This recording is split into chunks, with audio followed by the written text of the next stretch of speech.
Ok, boa noite.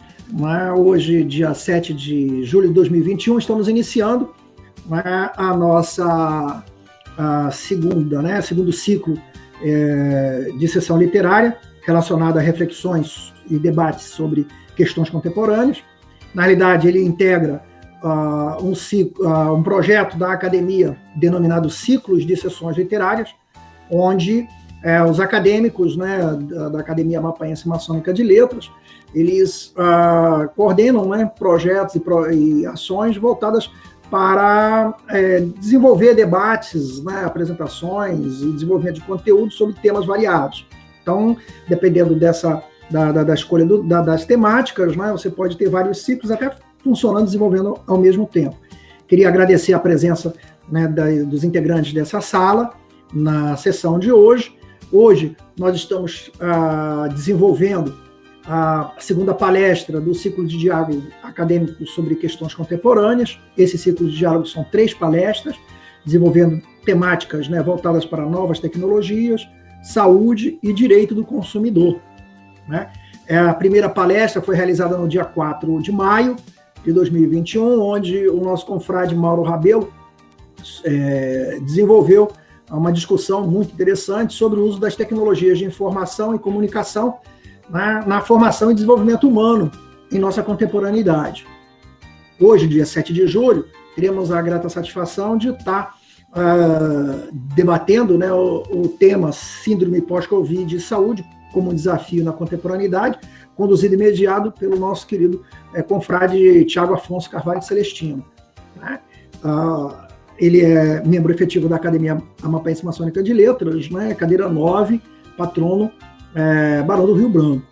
Na semana que vem, nós estaremos fechando esse ciclo de diálogos sobre questões contemporâneas desse semestre, com a palestra Desafios do Consumidor na Contemporaneidade, que será realizada no dia 15 de julho, quarta-feira, sendo brindado pelo nosso querido confrade Luiz Marcos da Silva, que também é membro da academia, patrono Moisés Teixeira.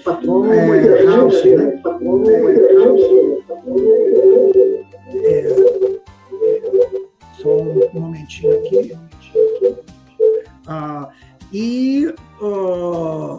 Essa palestra do nosso querido confrade Luiz Marcos, ela fecha esse ciclo de debates sobre questões contemporâneas.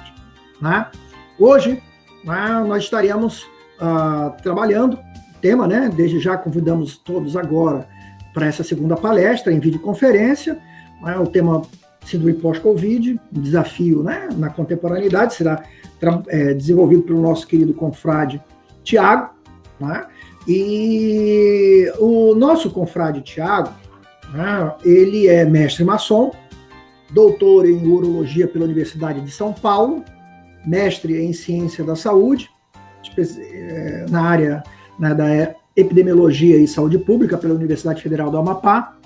Ele graduou-se em medicina pela Universidade Federal do Pará e fez residência médica em cirurgia geral no Hospital de Heliópolis, de São Paulo, e em urologia no Hospital Municipal da Piedade, no Rio de Janeiro. Atualmente ele é professor assistente de urologia no curso de medicina da Unifato e pesquisador do grupo de estudo em saúde masculina do Instituto de Estudos Avançados da Universidade de São Paulo, da Universidade de São Paulo. Também pesquisador do Instituto Androciense, de Ciências e Inovação em Andrologia, também em São Paulo. Então, nosso querido confrade Tiago, cadeira 9, Barão do Rio Branco, e passamos a palavra para o nosso querido confrade Tiago, para poder fazer a sua intervenção e apresentar os trabalhos aí de hoje. A palavra, nosso querido Tiago. Presidente, eu posso ter só uma palavrinha? Sim, pode ficar à vontade, Luiz. Agradecer ao doutor Tiago, nosso irmão confrade. Ele se lembra muito bem que em 2010 ele operou minha filha. Lembra disso, doutor? Claro, com certeza. Operou minha filha de apendicite, que foi uma operação muito melindrosa, porque não aparecia o apêndice estruturado, doutor? Exato. E Quando ela veio para BH, ela se consultou aqui, o médico falou para ela assim, quem é que te operou? Ah, foi lá em Macapá. E falou assim, olha, foi muito boa a cirurgia, viu? Muito boa mesmo. Então, agradecer ao doutor Tiago. Obrigado. Eu que agradeço, Marcos, porque realmente foi uma das primeiras cirurgias que eu fiz em Macapá e uma das últimas de cirurgia geral. E você bem sabe que foi uma situação bem diferente, né? E graças a Deus a gente teve êxito. O grande arquiteto do universo, como sempre, eu agradeço por lhe orientar minhas mãos nas cirurgias e pode ter certeza que toda vez que eu a vejo e te vejo, eu me sinto muito feliz. Tiago, eu queria fazer aqui rapidamente um destaque aqui. Obrigado, Luiz, por até ter feito essa intervenção.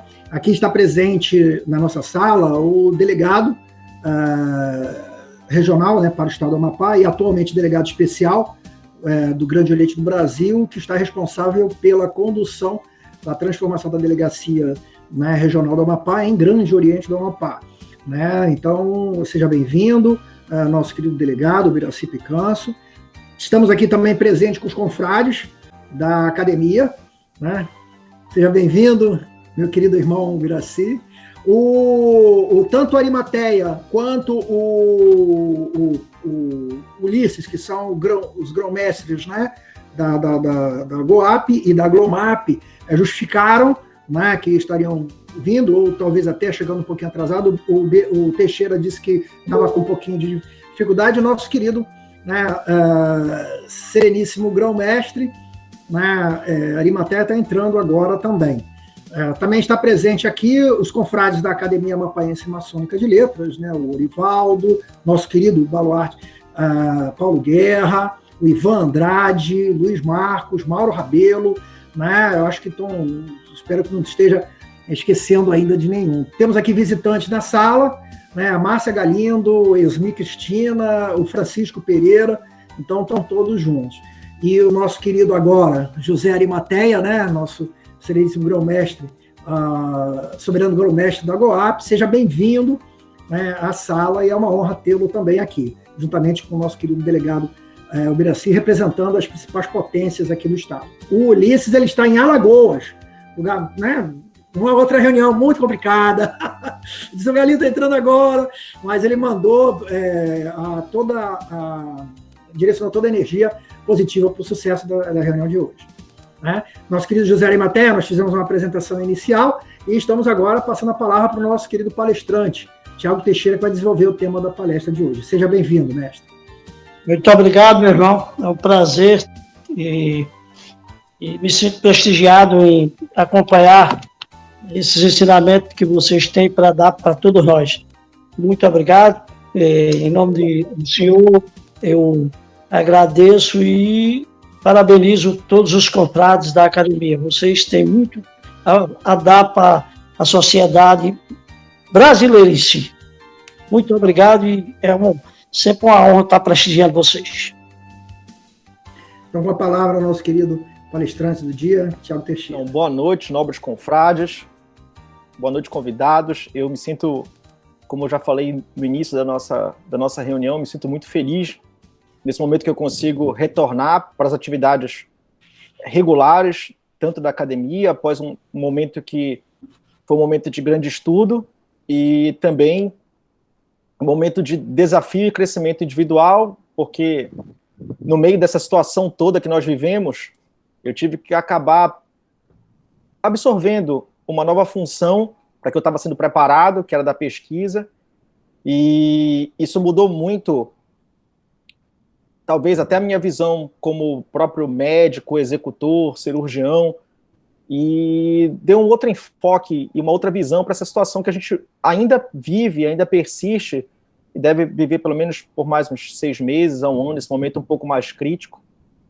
Eu quero agradecer a oportunidade, né, ao nosso presidente da academia, o mestre Alexandre Galindo, que ele me deu a possibilidade de compartilhar com os senhores uma situação que já tem uma certa preocupação pelo meio científico, médico, e que hoje a gente vai poder ter amplo espaço para poder discutir, tirar algumas dúvidas, para poder conversar sobre realmente o que são evidências científicas, o que aponta, o que não aponta, justamente no momento que a gente vive uma crise de informação, às vezes uma crise até mesmo de comunicação de uma forma em geral, entre aquilo que normalmente hoje eu labuto, que também é na pesquisa na área médica, e a própria comunidade em geral.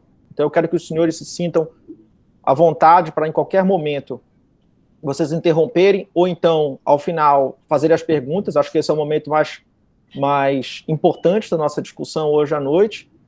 E, mais uma vez, eu quero agradecer a atenção de todos que estão.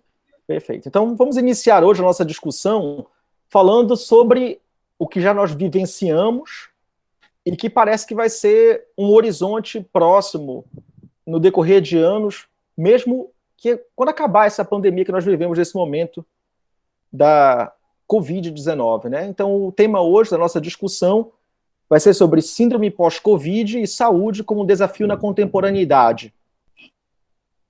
Então, só vamos relembrar que até outubro de 2019, o mundo ele vivia naquilo que nós considerávamos a normalidade, sem situações de grande urgência, de calamidade médica no mundo, que fosse tão abrangente, e muitas vezes até mesmo não acreditando que isso ia acontecer em determinado momento.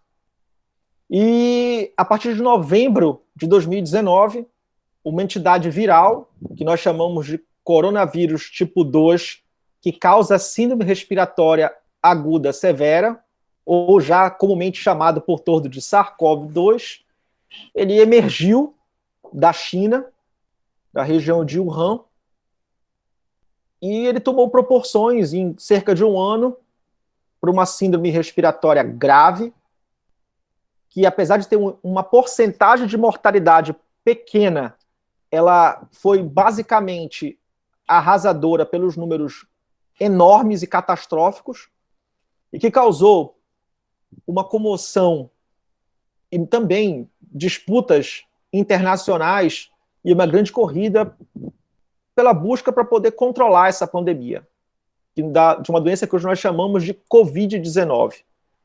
E cenas como nós nunca imaginamos ver durante a vida, nós médicos ou quem trabalha com a parte de pesquisa na área médica, elas aconteceram, com mortes de situações suplantando a nossa capacidade de atendimento em saúde, suplantando a nossa capacidade de destino dos mortos, suplantando a nossa capacidade de desenvolvimento de tecnologia em saúde. E hoje nós vivemos um momento no mundo completamente heterogêneo, com países vivenciando realidades diferentes, de uma coisa que você começa em determinado momento a construir ainda o conhecimento. Então, para vocês terem uma ideia, hoje, no mundo inteiro, nós temos quase 185 milhões de casos confirmados da doença, com quase 4 milhões de mortes. O país que tem o maior número de casos persiste ainda os Estados Unidos, e com o maior número de óbitos, cerca de 606 mil óbitos nesse período inteiro. O Brasil, nosso país, ele é o terceiro em número de casos confirmados, quase 19 milhões de casos confirmados, porém o segundo em óbitos, cerca de 527 mil óbitos, provavelmente agora na noite desta quarta-feira. Então, esse dashboard que a gente consegue ver, que é da Universidade de Medicina de Johns Hopkins, nos Estados Unidos, ele consegue demonstrar nesses pontos vermelhos o quanto, apesar de aparentemente ela estar controlada no nosso país, ela ainda assim é uma pandemia que exige muito, mas muito cuidado. Falando especificamente do Brasil, além dos casos confirmados e das mortes, a gente já tem um certo número de doses administradas, né? Esse aqui é o tracker de vacinas do Johns Hopkins, que talvez no mundo seja ele um dos mais bem informados e mais fidedignos em relação ao que ele passa para a gente. Então a gente consegue perceber que, muito embora haja uma propaganda de que existe um percentual maior, até hoje, 4 horas da tarde, a gente tinha cerca só de 13% completamente vacinado. Porque agora, com a emergência da variante Delta, não adianta mais eu ter só uma vacina dada, né? Se você não vacinar com as duas, você vê emergências como a gente está vendo hoje em dia em Israel, né, que voltou já a medidas de restrição e distanciamento social, mesmo hoje tendo quase 70% da população vacinada completamente. Então, ainda é um momento que a gente está discutindo e vendo como é que a gente vai lidar com essas variações. Só que hoje a gente vai discutir sobre a situação que vem na sequência, né? Tão importante hoje quanto a pandemia foi a descoberta que a gente já começa a ver pacientes que tiveram a Covid-19 desenvolverem sintomas que são persistentes pós a doença, ou então complicações dessa infecção que eles tiveram pelo SARS-CoV-2, que passam de um mês desde o início da doença.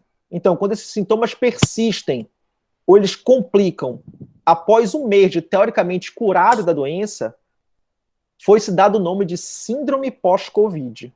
Foi verificado que pacientes que eles têm a doença, às vezes nem sempre doenças severas, graves, com necessidade de internação de UTI, mas doenças às vezes moderadas ou leves, podem levar a esses sintomas persistentes por períodos de 6 meses, até mais, que mais comumente são representados pelo cansaço que persiste e não para, por uma falta de ar, leve, às vezes até moderada, durante todo esse período, por uma tosse, muitas vezes seca, que não passa, por dores no peito, dores musculares, dores nas articulações, e principalmente também palpitações, que é quando você começa a sentir os batimentos cardíacos um pouco acelerados dentro do nosso próprio peito, né? O que a gente sabe hoje em relação à história natural da doença Covid-19?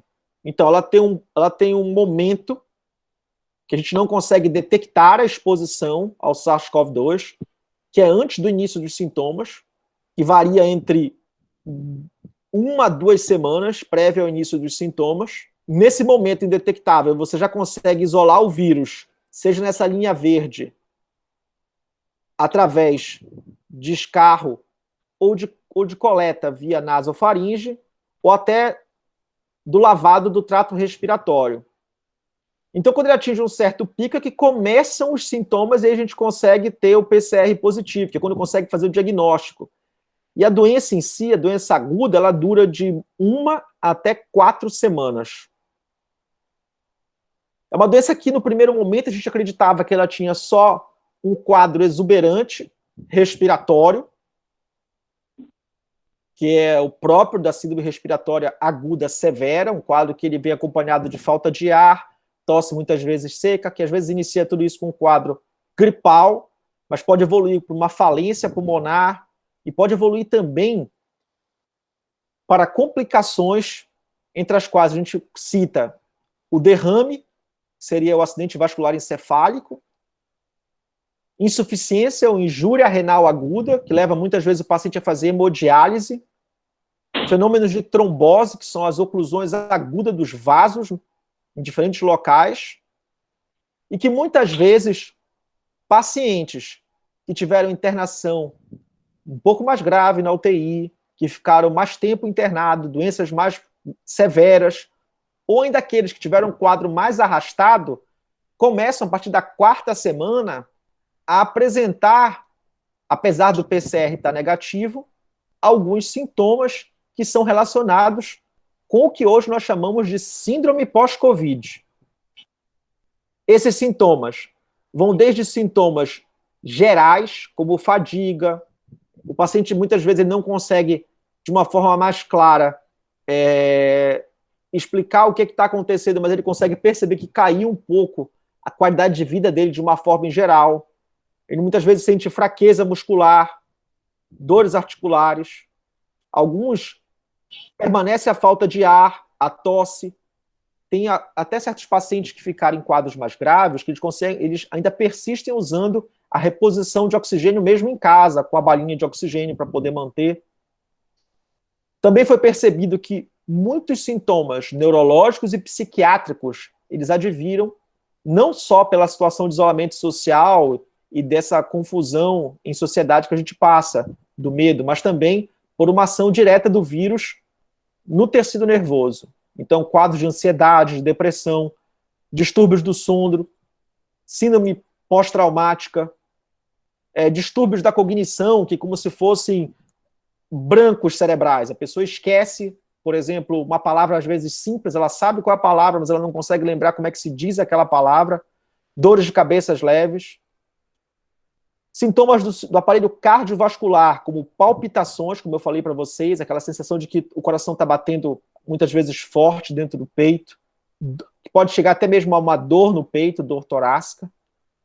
Fenômenos de tromboembolismo, que é importante, às vezes o paciente, quando tem alta, ele tem até que usar medicações controladas, como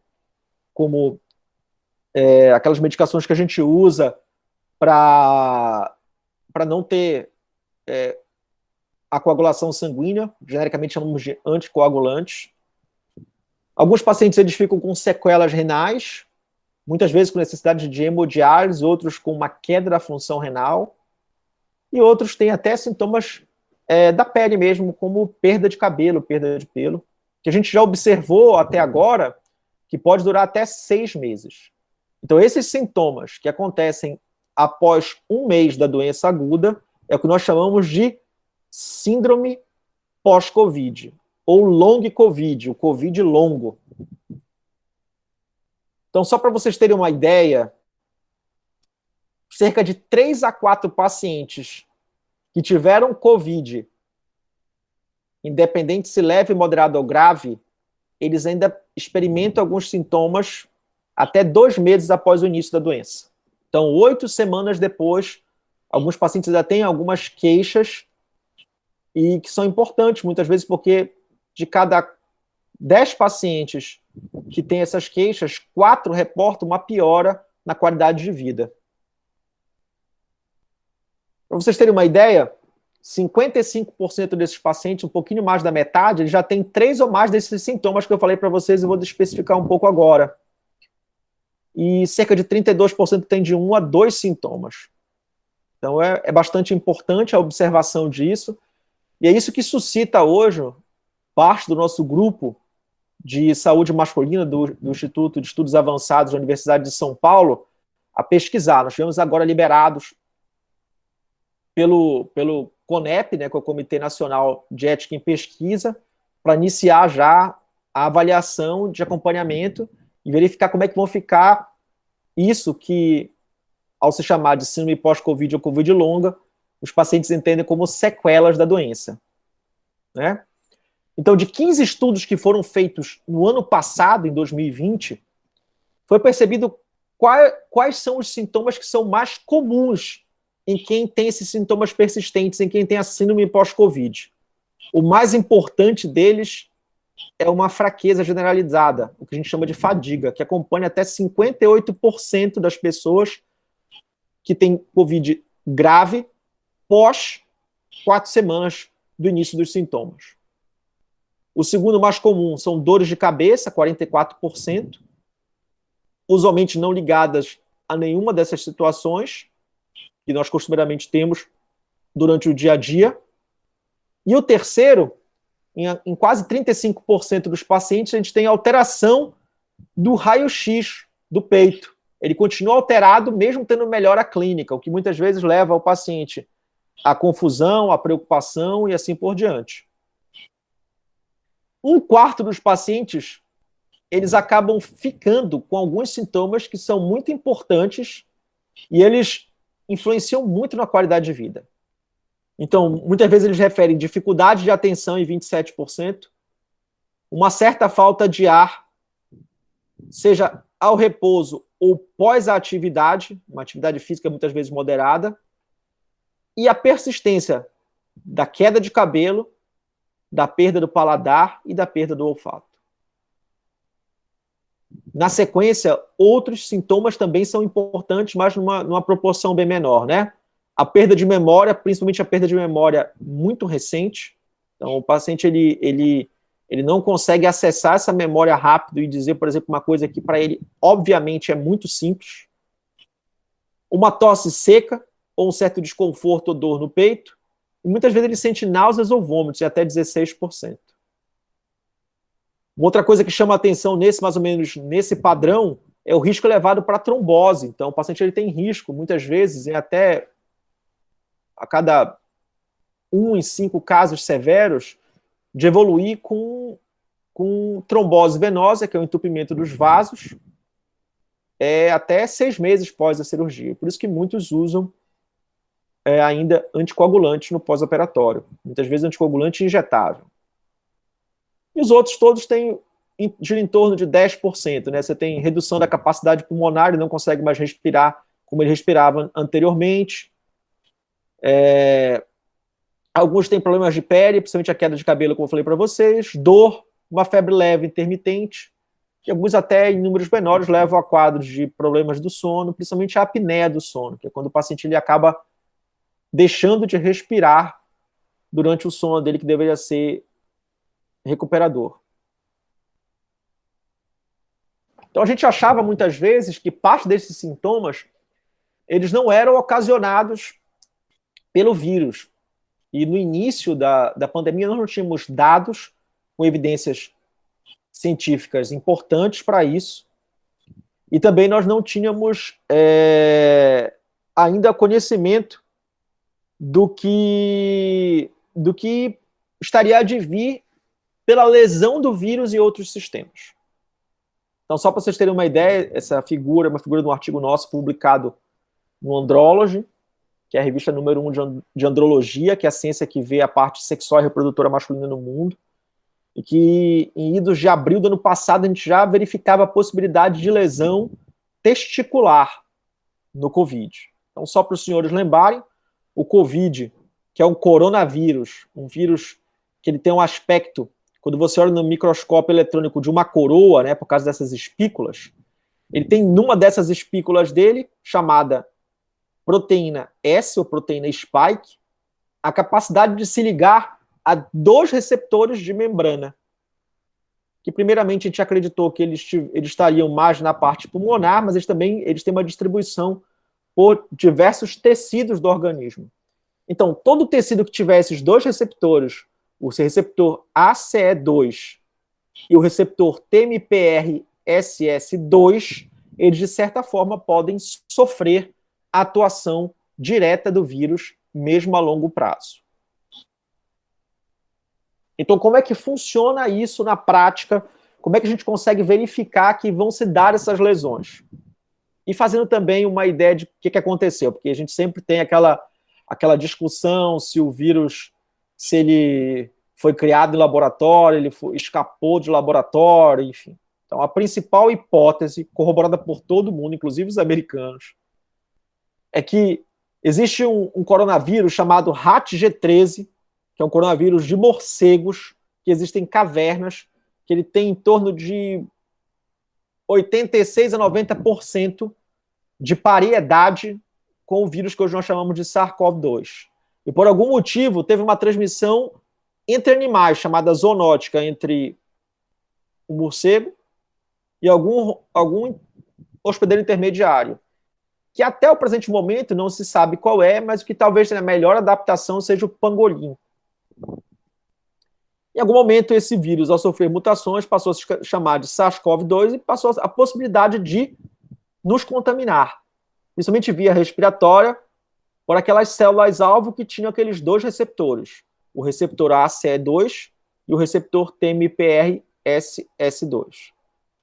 E foi percebido no primeiro momento que ele dava problemas mais no coração, mas ele tem diversos órgãos-alvo que não são só o coração. O cérebro, porque ele tem os 2 receptores, o coração em si, os pulmões, os intestinos, os rins, a bexiga e os testículos no homem. Inclusive, o testículo é o órgão que mais tem no organismo a coexpressão, ou seja, a expressão simultânea desses 2 receptores, tanto nas células que produzem a testosterona, que nós chamamos de células de Leydig, nas células que produzem os espermatozoides, as células de Sertoli, como nas espermatogônias, que são as primeiras células que formam os nossos espermatozoides, nos túbulos seminíferos. Essa estrutura aqui que é o que compõe microscopicamente todo o testículo.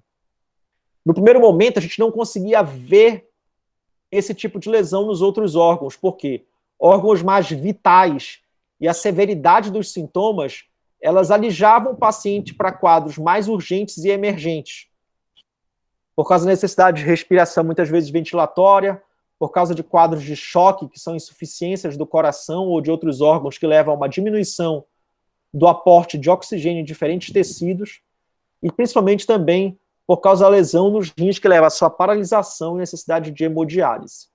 Então, esses órgãos mais vitais, e também, naquele primeiro momento, com uma epidemiologia nos pacientes de uma certa idade, idosos, que já não tinham como verificar essas lesões a longo prazo, ou por o óbito, ou por já ter um certo déficit nesse tipo de função, eles mascararam aquilo que hoje a gente chama de síndrome pós-Covid. Então, como é que eu entrei nessa história? Então, durante o doutorado na Universidade de São Paulo, todos sabem que eu trabalho com hábitos e estilo de vida que influenciam na infertilidade, na função testicular de homens inférteis, principalmente com receptores de macônia, né, que é uma das principais drogas que a gente chama hoje de gonadotóxicas, que causam lesões no testículo. Então, no meio da pandemia, o nosso grupo ele foi destacado já naquele primeiro momento, por volta de abril do ano passado, já pela hipótese, primeiro, de transmissão sexual da doença, e eu vou explicar para vocês por que teve essa hipótese, e também pelas possíveis sequelas em testículo, que a gente vai observar a partir desse momento hoje, né, que quase um ano depois, que é quando elas começam a aparecer de uma forma mais clara para a gente, porque o testículo ele é rico naqueles dois receptores. Então, a primeira coisa que foi realizada, não só aqui, mas outros grupos, um grupo americano, grupo na China, aqui, o grupo da Itália, foi a possibilidade de transmissão sexual, porque, não sei se os senhores lembram, na última pandemia de Zika vírus e do Ebola, a comunidade científica internacional ela acabou deixando passar que o testículo ele era um reservatório importante desses vírus, e algumas situações no pós-viral, elas influenciaram bastante esse processo, como, por exemplo, a microcefalia em crianças, não sei se os senhores lembram, em relação ao Zika vírus, né, a transmissão durante a gravidez, e a gente depois descobriu que, na realidade, o vírus estava no sêmen, ele acabava infectando a mulher e causando esse processo.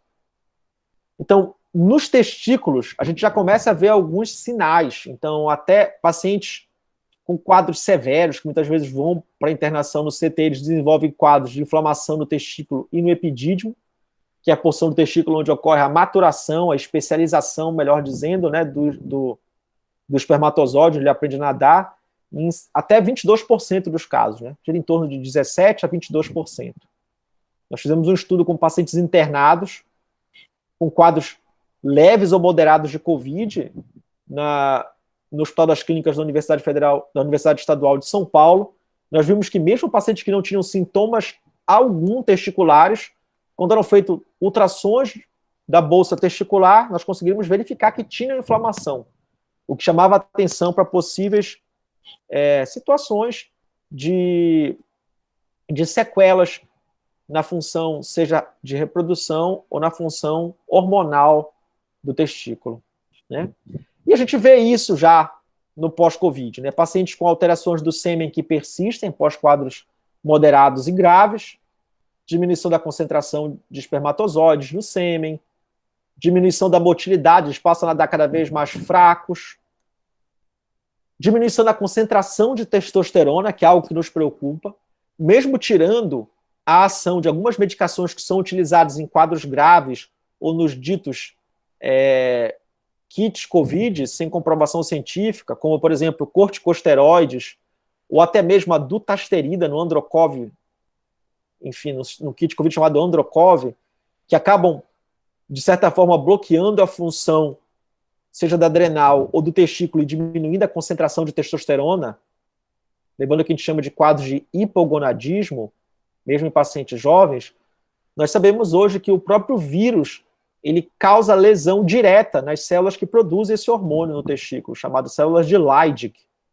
Inclusive, deve sair no decorrer dessas próximas semanas um artigo nosso da Universidade de São Paulo, das autópsias que nós fizemos no início da pandemia, com as fotos por microscópio eletrônico mostrando o vírus preso nessas células, inclusive destruindo as células. E como último sintoma ou sinal, a gente ainda persiste e verifica a dor testicular. Até o presente momento, a gente sabe pouco da recuperação, porque isso é estudo de ponta hoje.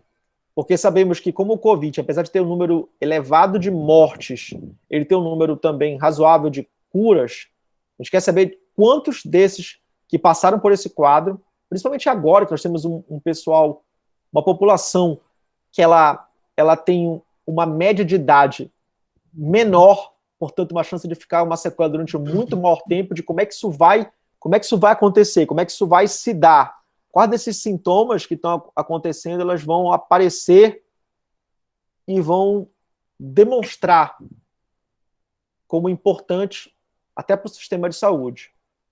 O que nós sabemos é que a maioria ele se recupera lentamente, mas quando ele tem um suporte médico de acompanhamento, quando faz repouso, e às vezes esse repouso ele dura mais do que 4 semanas pós o primeiro mês da doença, e quando o retorno às atividades é gradativo e lento. Basicamente não há um remédio que previna, e o tratamento ele é sintomático. Só que a grande mensagem para deixar para os confrades e quem está ouvindo a gente agora é quando é que eu devo procurar um especialista quando esses sintomas persistem pós 4 semanas. Então, o que nós sabemos hoje de evidência mais forte é que 3 sistemas eles são mais importantes. Então, quando o paciente ele persiste pós 4 semanas com sintomas respiratórios, aquela falta de ar mesmo que leve, alteração na chapa, no raio-x do pulmão, que ela não sumiu pós aquele quadro mais agudo, mais forte respiratório. Quando ele tem tosse seca que se mantém ou que vai piorando, ele precisa procurar um pneumologista para fazer esse acompanhamento, para ver se essa sequela ela vai ser temporária na síndrome pós-Covid, ou se ela vai deixar algum tipo de sequela a longo prazo, que pode limitar a atividade, assim por diante. Outros 2 sistemas são muito importantes, né? O cardiovascular, quando o paciente ele permanece com palpitações, o coração ele aparece batendo e não para de bater muitas vezes no pós-Covid, ou até mesmo quando ele surge assim, dor no peito, e quando ele tem alterações no final da internação dos exames que são relacionados com a coagulação, como o tempo de protrombina, o tempo de tromboplastina ativada, que pode levar ao risco de fazer trombose e ele ter sintomas cardíacos, né? Neurológicos, como o derrame com acidente vascular encefálico, e também de uma alta prevalência, ou seja, de um alto número no pós, são esses sintomas neurológicos de cognição, principalmente perda de memória e essa sensação de que de vez em quando dá um branco cerebral. Então, se qualquer um dos irmãos passar por isso, ou ver alguém tendo esse tipo de sintoma, mesmo após 1 mês após ter terminado o seu tratamento e ter recebido o critério de cura da Covid, chama atenção e realmente precisa avaliação de um especialista para poder fechar se realmente isso é da síndrome pós-Covid, se já dá para tomar alguns aspectos de tratamento. Isso é uma coisa que evolui muito rápido, as informações elas vêm rápido. A gente está se preparando para esse desafio quando a pandemia ela baixar um pouco mais ou quando ela cessar, para saber quantos vão ter esse tipo de problema.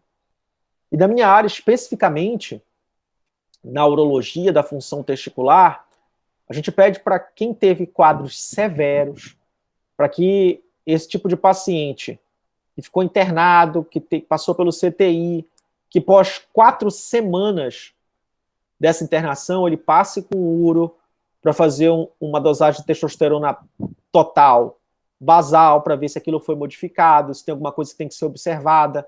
Ela, às vezes ela é verificada de mensal. E naqueles que têm idade reprodutiva, ou desejo de reproduzir, pós 1 ou 2 meses, coletar um espermograma. Aquele exame que a gente faz a coleta dentro do laboratório do sêmen ou esperma para poder verificar como é que está esse parâmetro, se ele teve modificação ou não. Para finalizar a nossa discussão e abrir para poder enriquecer e discutir realmente o caso, a grande mensagem para casa que persiste, mesmo com todo esse avanço que a gente tem tecnológico, de conhecimento, é que para poder prevenir tanto a Covid quanto a síndrome pós-Covid que vai advir, o ideal realmente é você evitar a infecção e manter aquelas medidas de proteção gerais, né? O seu uso da máscara, o distanciamento social, o tratamento e o isolamento daqueles pacientes que eles estão com a doença ativa.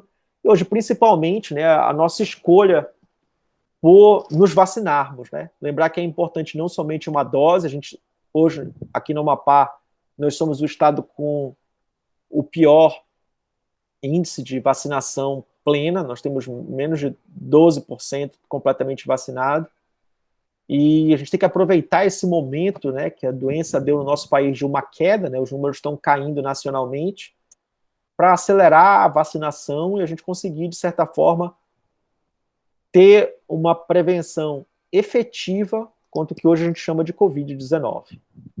Então, nessas palavras breves, é o que eu queria sintetizar para poder fazer um preâmbulo para a nossa discussão, para poder discutir, tirar as dúvidas, e mais uma vez agradecer a todos pela atenção e pela oportunidade que sempre nos dão de passar uma informação e de mostrar para vocês que a tecnologia de comunicação dentro da saúde é hoje uma das grandes armas que a gente tem para a prevenção da doença, porque só consegue se prevenir ou tratar aquele que bem entende da sua saúde. E acho que uma das coisas que, para os próximos anos, e eu espero isso realmente, é que parte da população consiga entender esse papel importante, né? O papel de você observar a sua saúde de uma forma em geral, e que isso seja o grande ensinamento, e eu rogo muito ao grande arquiteto do universo que ele possa nos dar isso de presente, quando acabar toda essa aprovação que todos nós passamos, e a gente da área da saúde em particular. Então, meu muito obrigado pela oportunidade, e estou aberto para que a gente possa discutir e celebrar aí esse momento de comunicação da academia. Então, meu muito obrigado a todos, estou aberto para a gente poder conversar